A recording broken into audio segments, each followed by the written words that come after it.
I thought that this morning we would talk about some cowboy candy. I'm using a modified version of a recipe from Chili Pepper Madness. It's not their exact recipe, so I won't call it their recipe, but we'll be doing, their recipe is a half a pound of jalapenos. We're going to be doing 10 pounds of jalapenos.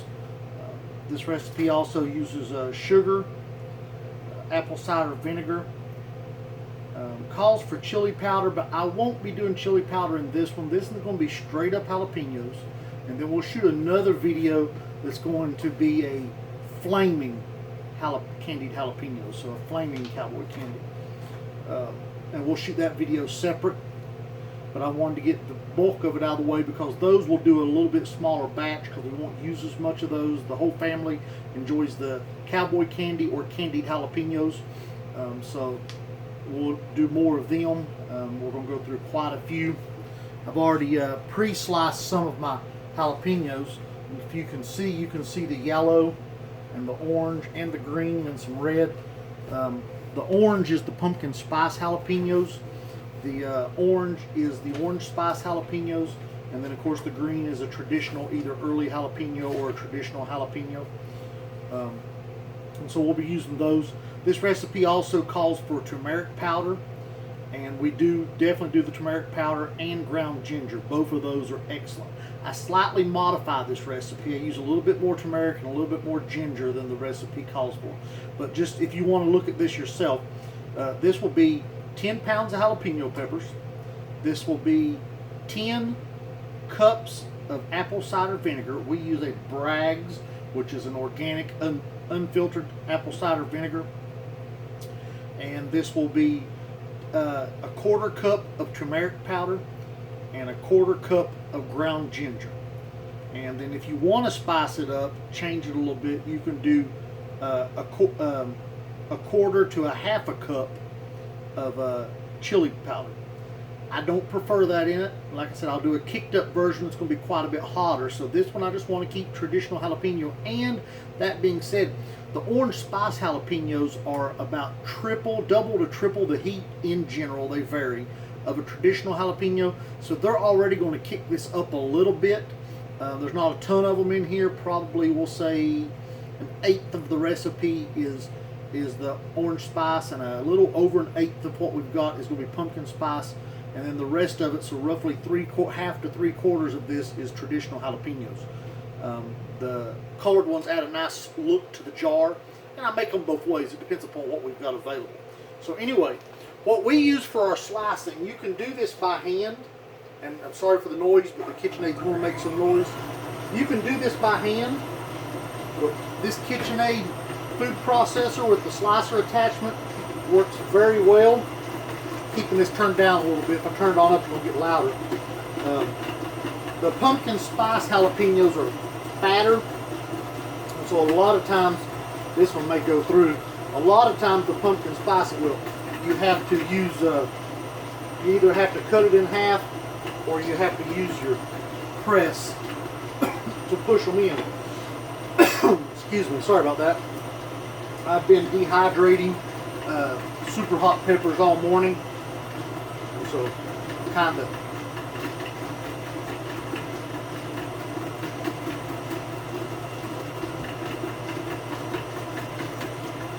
we've got a wide mix.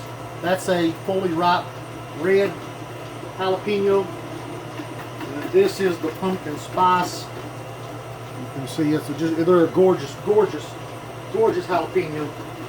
And then this is the orange spice, and these are quite a bit hotter than a traditional jalapeno. They have some kick. They always get your attention when we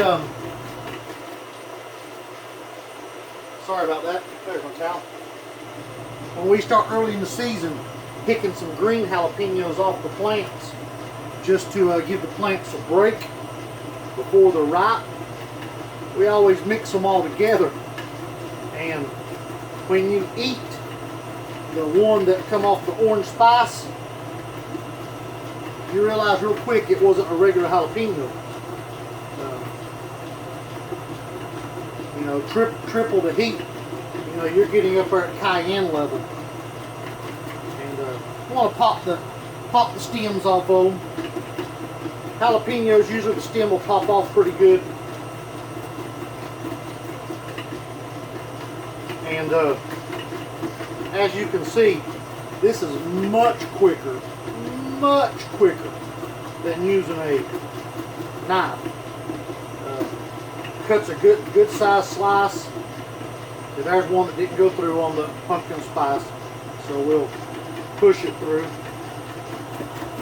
If you take out the adapter and put it in, it lets it turn sideways, and then you don't get a ring, you get a length piece, and just doesn't look as good.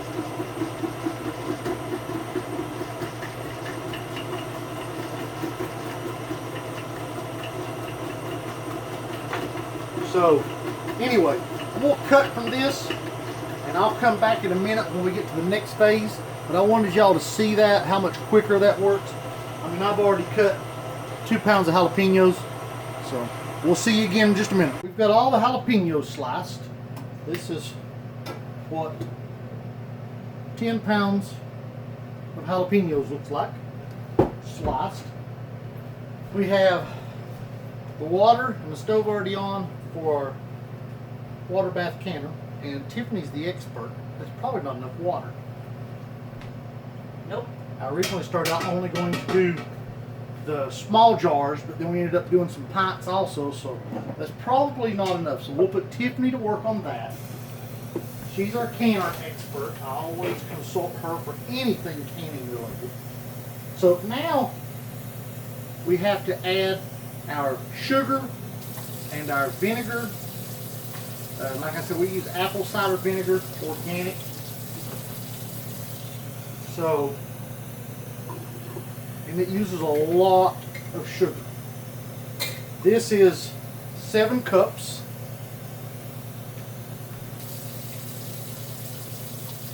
We're going to go ahead and turn the stove on. Tiffany got a new gas stove this year. She's put up with a dilapidated, falling apart piece of junk stove now for, well, since about we moved into this house. I need the instructions to it. And so here we have 7 more cups.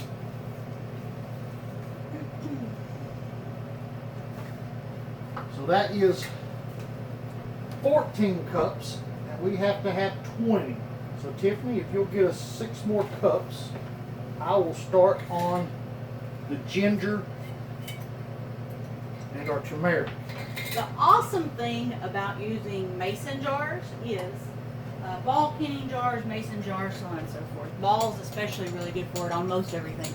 Is you can measure right here. So you've got 2 cups, 4 cups, 6 cups, 2 pints. Makes it much easier. Alright, minus what I spilled on me. So we're doing a 1/4 cup of ginger. So we've got a 1/4 cup right here. That'll go right into the sugar. And we are doing a 1/4 cup of turmeric.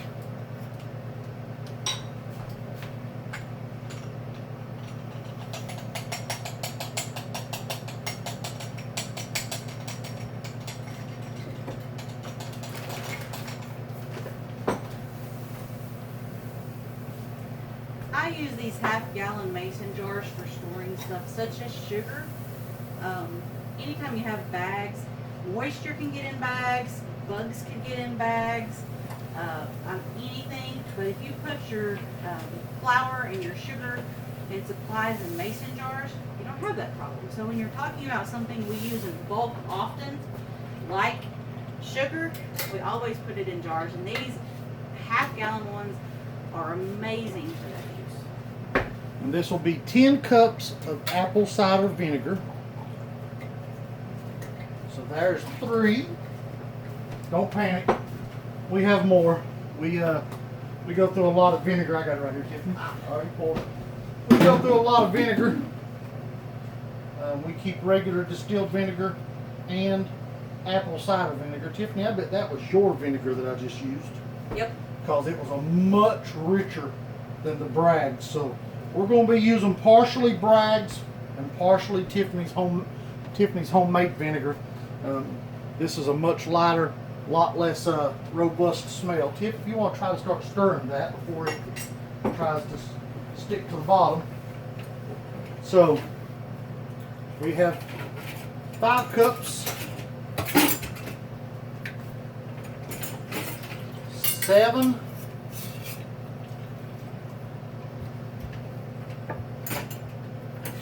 9,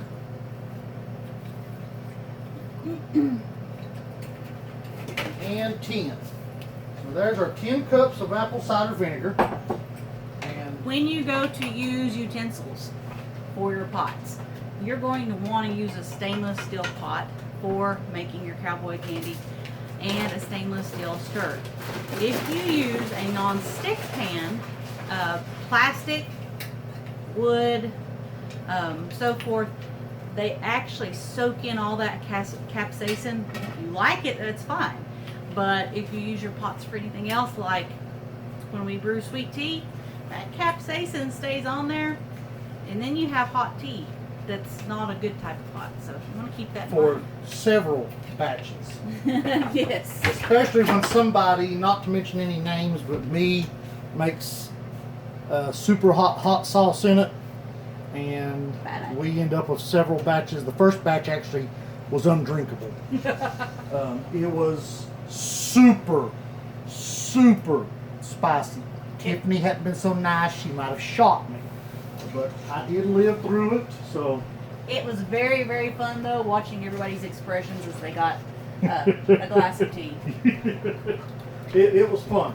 All right, so to review our list, I don't cook off a recipe, but when it's something like this that needs to be a recipe, I use a recipe.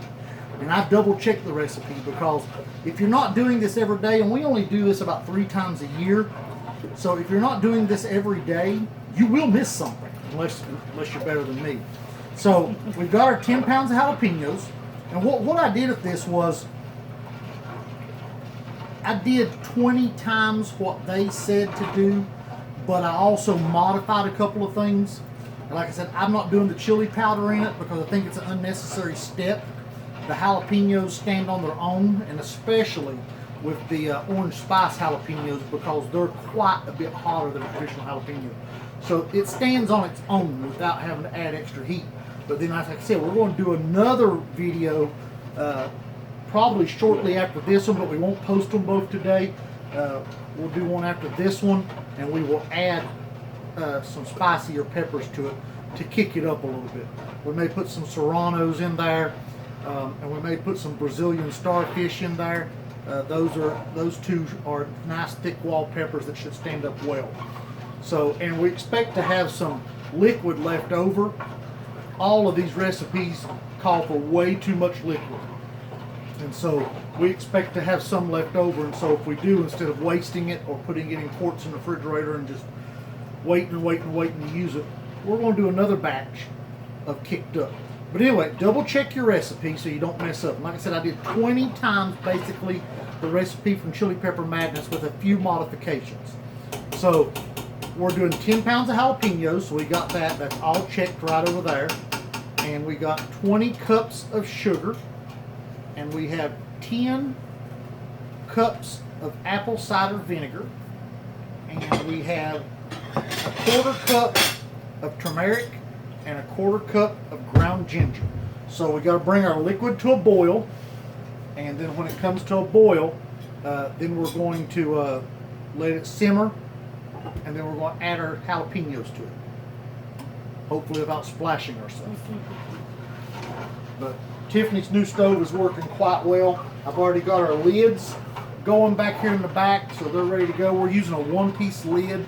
As you all may know, with the COVID situation worldwide, there's been a shortage and an issue until now. They're finally available again with canning supplies of any type.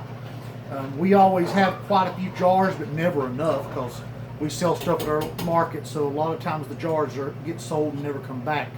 So we keep a large stock, and Tiffany came out of winter with several boxes of bands, but as much as we can, or I say we, I assist. Tiffany does the canning 99 times out of 100 or 999 times out of 1,000.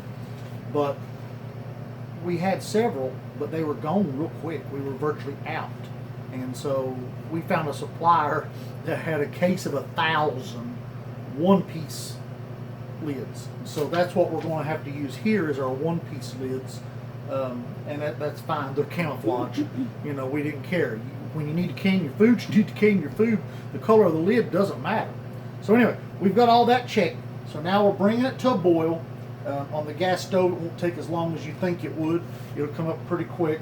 And then we've already got our water heating over here, so we're ready. We'll be ready to start putting things in. We want to go ahead and bring it up to temperature. Once this water reaches a boil, we'll turn it back down. The water will hold most of its temperature for a while, but that way we'll turn it back down after that. So.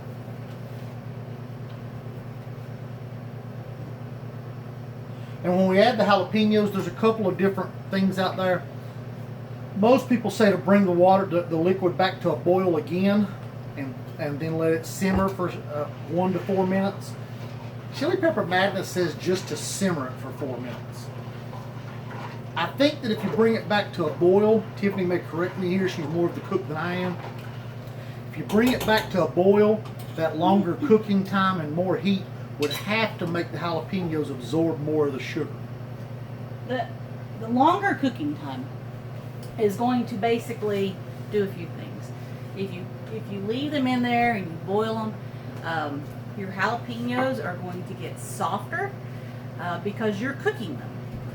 If you just let them simmer for the 4 minutes instead of letting them boil or simmer and then cook them, they're not going to get so hard.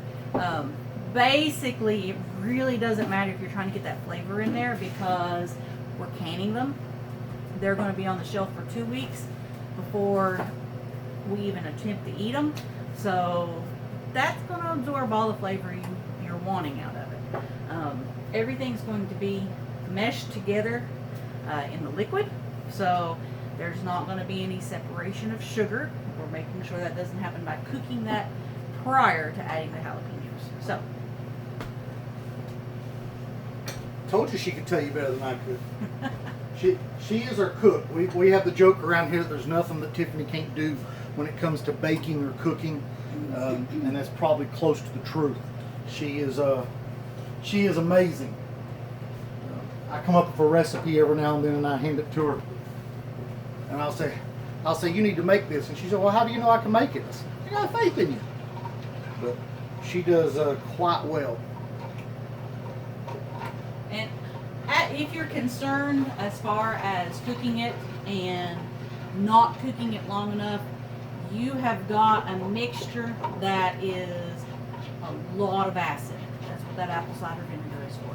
You could use the apple cider vinegar and preserve pretty much anything if you wanted to. You know, it's almost Halloween. You know, if you wanted to go get a brain off somebody and put it in a jar and fill it with vinegar. Okay. Disclaimer. Don't listen to what she just said. Please ignore what she just said. It may be getting close to Halloween, but we don't need to lose our minds over this. And literally, she was talking about somebody losing their mind. So we'll skip that. But hey, in case you don't know, maybe you've never had candied jalapenos or cowboy candy or cowgirl candy, whatever you want to call it. But if you haven't, the uses are almost endless. You can put them on with almost any meal. I don't know what I like on breakfast. That's probably the exception for me. They'd probably be really good on eggs. Omelets or eggs, that'd be the exception. I was thinking pancakes or waffles or biscuits and gravy. That's probably not where I want them. Maybe with biscuits and gravy, though. I have to try it. But they absolutely, nachos, tacos, cheeseburgers, hot dogs as a relish. I mean, Polish sausages, brats. I mean, the list goes on. They'll go with fried potatoes and soup beans. I mean, you really can use them about anywhere you could use a pickle or a relish. And you can use them almost anywhere that you would like something with a little bit of heat, because everybody knows a jalapeno is not going to kill you, with a little bit of heat and a lot of sweet. Now, they're candied. They're sweet for a reason. And they're amazing. But like Tiffany said, we don't have to worry about getting into these. We've still got some from our last batch that we did early in the season. Not a lot of them, but we've got a few. So they've been sitting now for right at 2 months, haven't they, Tiffany? I think it has been about 2 months. I think, Tiff, if I'm not mistaken, they're in the other pantry by the refrigerator. Yeah. But they've been sitting for about 2 months, and they already have absorbed everything in full flavor and ready to roll. These guys will let set for probably another month. 2 weeks is the minimum to get your flavor. So that's what we're planning on doing here.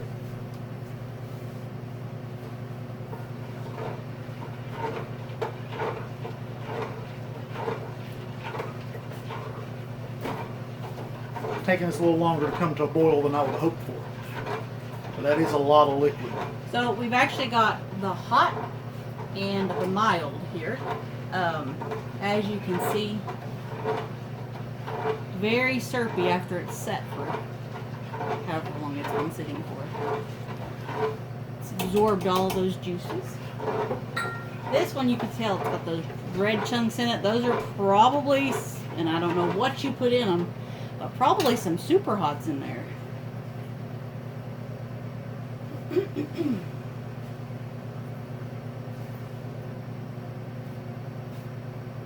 This is why you write recipes, because I ain't got a clue what I put in the last batch. Well, this was early in the season. Trinidad Congos was one of the first hot peppers to ripen on the farm, and that would have been red. Saco de Velhos and Trinidad Congos. So my bet is that's a Trinidad Congo in there. Yep, I bet you're right. So, and I just about lost the spoon in the water. Now I gotta pull it out and rinse the syrup off of it, and the turmeric and everything.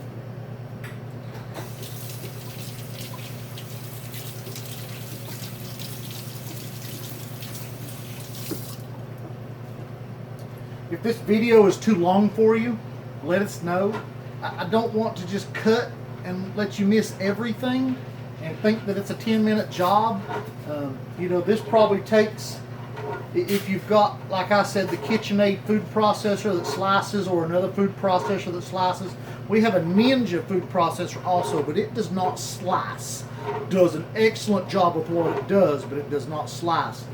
But and I realize we've got a glare up here from this kitchen light. We're going to have to figure out what to do here. I may have to raise that light up and get it further away, which is something we can definitely do. Tiffany's going to bring you several more of these cooking videos in the near future. So we got to try to get everything the way it needs to be so you all can see and so she can do the videos. And excuse our kitchen, we realize it's not perfect, but it's ours. So it is what it is. You want to talk to them about your canning for a minute? 10-minute time on that and so on and so forth. You want to talk to them about it and give them a little bit of basic instructions on water bath canning? Well, there are two types of canning that you can do. Long, probably back in the 70s and early 80s, we did a lot of canning that was just you heated your food and you stuck it in a jar and the lid popped, you set it on the shelf and hoped for the best. The USDA found out, boiling, so we can turn that down. The USDA found out that those methods were actually causing a lot of sickness in families. Botulism was a huge one. So they had to change the way they did canning. If you have an old ball canning book, which I do, there's a lot of ways that we used to can stuff That's no good for canning now. Just like green beans, we have found out you need to pressure can green beans. Back when I was growing up, my mama never pressure canned anything. It was water bath can everything. So there's a lot of things we've learned over the years and got better as a society and haven't killed as many people off or made them sick, which is great. So getting back to, this is the water bath can method. So what you do is, it's not a high pressure. You do foods that can have the acidity on their own, such as stuff with vinegar. Tomatoes, you can water can or bath can. Jellies, jams, a lot of syrups, sauces, so forth, that have that acidity to them. So that's what we do with water bath canning. You don't have to usually can it as long. You don't have to be as concerned about it because they're items that most likely, if you didn't even use a water bath canner, they would probably be fine for a while. You just don't want to risk it. So the other method is pressure canning. We have a humongous pressure canner, but we also have, just bought this recently, but it is a Instant Pot. It's actually the Go Wise USA. It's a pressure canner, it's a pressure cooker, and it does all the rest of the stuff, and it's actually pretty amazing, and I like it a lot. It had excellent reviews, and so we chose to go with it because we could do pressure canning with it, and because she's got a huge pressure canner, like she said, but for some stuff, she's only doing 3 or 4 jars of something, and it's really not worth the effort to deal with that big pressure canner, or she can use that and knock out. Have you tried yet? Can you get 6 or 8 jars in it? I think I can get six of them in there. 6 pint jars, and can you double stack the small jars? Yep. So she can get a half a dozen pint jars, and she can probably do 12 of the little jelly jars, or the little what are those itty bitty ones? Yeah, 4-ounce jars. The little 4-ounce jars. We use those 4-ounce jars a lot for seasoning around the house also. Back to you, Tiff.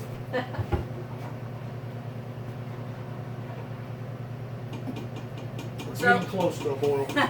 In the pressure canner, you need pressure to take that bacteria out, to make sure everything is clean of bacteria, that it has killed any type of toxin. Basically in your disintegrates it is the way it works. And so with that pressure, you know, it's kind of like when you go up to the highest point, like the Himalayan, you know, or wherever the highest point in the world is. But when you go up to the Himalayas, there's like not much bacteria up there. You know, the higher you go with that pressure, stuff can't live. So that's what we're trying to reach and achieve while using a pressure canner. So, you know, green beans, corn, greens, like if you want to can your mustard greens, turnip greens, anything like that, you know, use your pressure canner for it.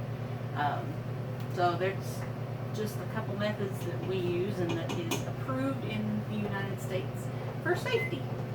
And we use a sterile container for them to go in also, correct, Tiffany? Correct. What you want to do is you want to wash your jars, and after you wash them, because we have city water and it's pretty clean, but you can still have bacteria. And we're on a filter also. We've got a Yes. filter installed on the house that filters out a lot of the stuff that comes through the city lines. So what you do is you wash your jars, and that's usually fine. Now, there's a couple different methods for other things, but usually when you're going to can it, what we do is we wash our jars, we let them air dry, not with a towel. I don't like actually drying anything with a towel. My kids do that usually, but it's a lot more sanitary if you just let it air dry. May get a water spot, but I'd rather have a water spot than something on my dishes. So what you do is, and if you are going to warm them up afterwards, which is what we're talking about with sterilization, you can wash them, and you can actually stick them directly in your oven, somewhere between 150 and 170. I usually put it at 170 degrees. Doesn't bother anything that direct or that way.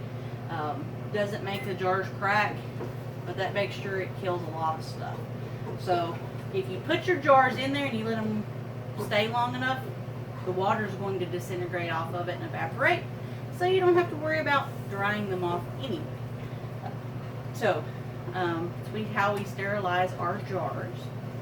And of course, with your lids, you want to prepare that seal for the jar. So you put it, and you also want to sterilize it. So you put it in water that has reached a boiling temperature, and then you can turn it down to low. So you can see the steam coming off of that. But the lids have been in there probably 10, maybe 15 minutes now, maybe even longer. But that way, it sterilizes them, but it also prepares that rubber seal so that when you put it on your jar, it prepares it to seal the jar for your canning. Okay, we are going to cut and come back because this liquid is taking way longer. So we'll be back with you in just a minute. All right, we are back. We'll take you around on the tripod for just a minute and show you a little bit of what we've done since we was talking to you just now. So here you will see that we've already got the jalapenos in the liquid and simmering. They'll be ready to start canning here just as soon as I give you a little short tour. You see I'm kind of pushing the ones on top down under, not stirring. I'm just pushing them down under so they get really good coated in the liquid instead of just sitting on top. And I've done this several times during this process. And then here, sorry about the dizziness, I moved a little fast. Here is, I don't know if that's actually a ball, but here is your canning funnel. Tiffany uses this a lot. She's actually already annihilated at least one since we've been married. They don't last forever. And then here are jars that are already sterilized. They are already been heated and are ready to go. We'll try our best not to touch the rim of the jar unless we absolutely have to. And we'll have a hot towel to wipe off anything that gets on them. And there is Tiffany. She just went out back to pick eggplants. She skipped out on us for a minute, but she is back. So I'm going to set the camera down so you can see what we're doing here as we're packaging the jalapenos into the jars. And I've got that set up here right next to the stove. You won't be seeing us, but I got it next to the stove so that we can dip it straight from the jar into the sorry, I inhaled the capsaicin off the jalapenos and it tickled my throat. And that's another thing. Jalapenos don't bother my skin and they don't bother me too much, but jalapenos still have a lot of capsaicin, so you've got to be very careful with those. So we will start out with our pint jars, and I may let Tiffany do this. She's probably better at this than me. I've got you this, Tiffany. If you want to. They use this. I like these utensils like this. They just work better for me. I know that's approximately somewhere around a little over a cup, a half a cup. So kind of helps me know what I'm doing. So basically, you can't hardly see what I'm doing. So I am going I'll fix it. I'll fix it. There we go. I am draining those off. So you get jalapenos with no liquid, and we're just going to fill the jar. Tap them down a little bit. That is almost full, but we also know as soon as we start shaking it up, it's going to fill up. So we're going to fill it a little bit full here, but what we do is shake shake it down. Couple jars like that. And then you have what you're wanting. So what we do from that point is we take and we try not to get any more of the jalapenos. So we have liquid here, and we're going to fill the jar with liquid. It's not going to take a whole lot. Now, you can argue that you need to have a stick and put it in there and jiggle it around, get all the air bubbles out. And you can, and that's a great step. But I don't like taking that much time to do it. And when you shake it up like that, you're going to get pretty much everything you need out of there. So. Those slices won't hold too much liquid. So Air, the liquid goes through them.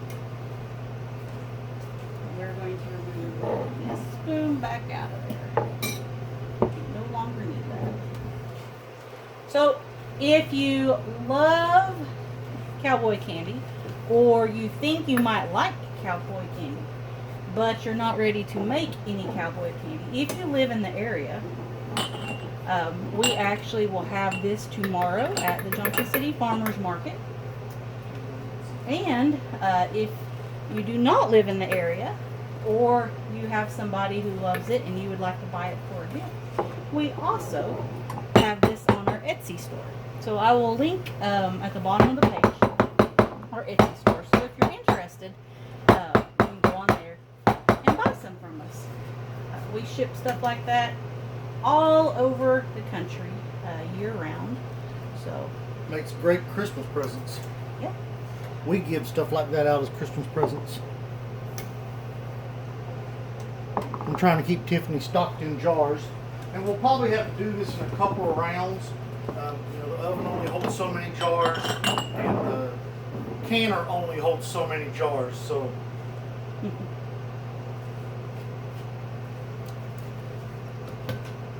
and what we did, the batch we did, is I'm not sure how many quart that pot is. Probably got a label on the other side of it, but it filled this completely up, completely.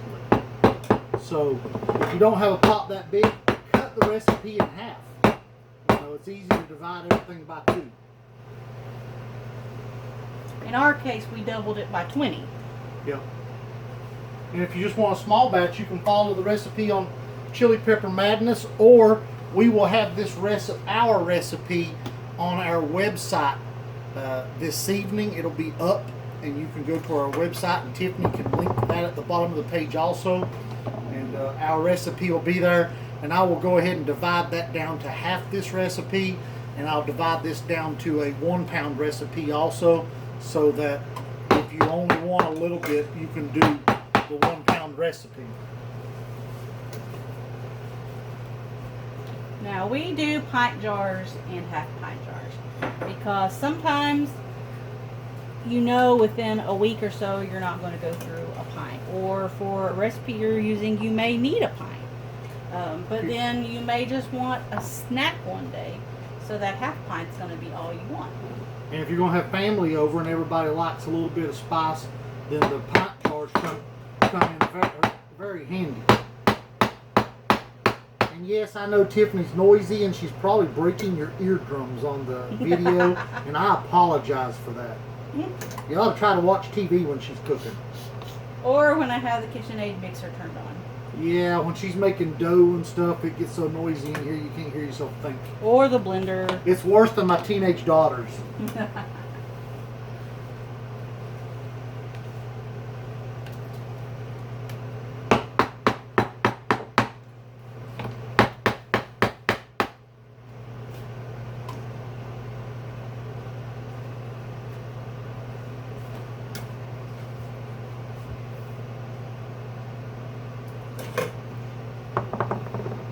Now we're not going to take you through the whole canning process.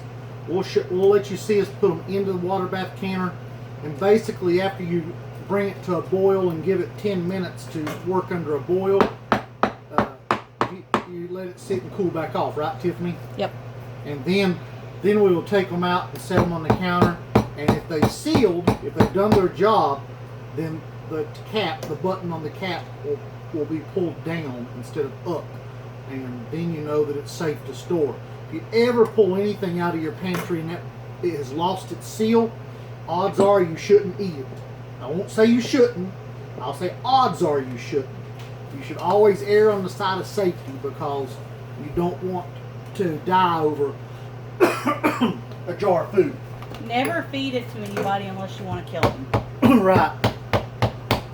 You know, if at the office and, you know, somebody's been really mean and... Okay. Remember what I said earlier about disregarding what Tiffany says? Just because it's close to Halloween does not mean we need to lose our mind. We in no way condone hurting someone who has hurt you. We should always treat them with love and compassion. Tiffany is feeling the Halloween thing this evening. My mom actually is a Halloween baby, so we always had her witch parties growing up, and it was always kind of fun as a kid growing up, having your mom have a birthday on Halloween. I'm not sure how wonderful that is, having a birthday on Halloween. That would have to be second to having a birthday on Christmas because yeah, we always got competition. Our oldest daughter Summer's birthday. I did that. Big breath of capsaicin. Remember, cough into your elbows. Yep. But our oldest daughter Summer, her birthday is January 3rd. So it was always still getting capsaicin. She'll have to get a drink of water. It could have been worse though. She always whines about having competition of Christmas and New Year's. Now everybody forgets your birthday. But she was supposed to have been born on February the 14th, so she would have been a Valentine's baby. And boy, there you would have some competition. Summer is one of those though that she likes to have like week-long birthdays. So it's not just yeah, it's her birthday week and birthday month. Yeah, so she's special. Summer, if you're listening, we love you. Amen. We do. and I realize this probably looks like a lot to most people of the Cowboy Candy, but we will eat on this until next season and thoroughly enjoy it until then. That needs more liquid.